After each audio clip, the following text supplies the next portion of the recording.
আল্লাহ তোমার জমিন এত প্রশস্ত হওয়া সত্ত্বেও আমার যখন জায়গা হচ্ছে না আমাকে আপনি আপনার কাছে নিয়ে যান। সাথে সাথে আল্লাহ দোয়া কবুল করেছেন। আল্লাহ এই ওই ঈদের রাতে ইমাম বুখারী রাদিয়াল্লাহু আনহু খরতমের জমিনে ইন্তেকাল হয়েছেন। পরের দিন দাফন হয়েছে ঈদের দিন।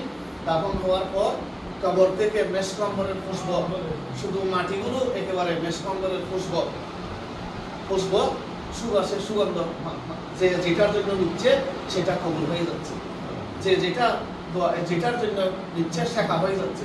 সবাই এখান থেকে মাটি নিয়ে যাইতেছে। পরে ওইটা ভালোভাবে ডালাই করে দেওয়া হয়েছে। ইমাম বুখারী রাদিয়াল্লাহু আনহু মাজারে পাক যারা গেছেন তারা দেখেছেন, আমরা তো যাই নাই, শুনেছি। আল্লাহ সবাইকে ইমাম বুখারী রাদিয়াল্লাহু আনহুর মাজারে পাকও জিয়ারত করার এত বড় মুহাদ্দিস, যাতে আমরা সশরীরে যেন আমরা গিয়ে সেখানে জিয়ারত করতে পারি, সেই তৌফিক আল্লাহ দান করুন। ইমাম বুখারী রাদিয়াল্লাহু আনহু দোয়া করে গেছেন। এই বুখারী শরীফ, এখানে আসহাবে বদর অনেকের নাম আছে। যারা বদরের যুদ্ধে শহীদ হয়েছেন তাদের নাম নিয়ে দোয়া করলে দোয়া কবুল হয়। হাজার হাজার বার, প্রায় 11,000 বা হাজার হাজার বার দরুদ শরীফ আছে। কানা রাসূলুল্লাহ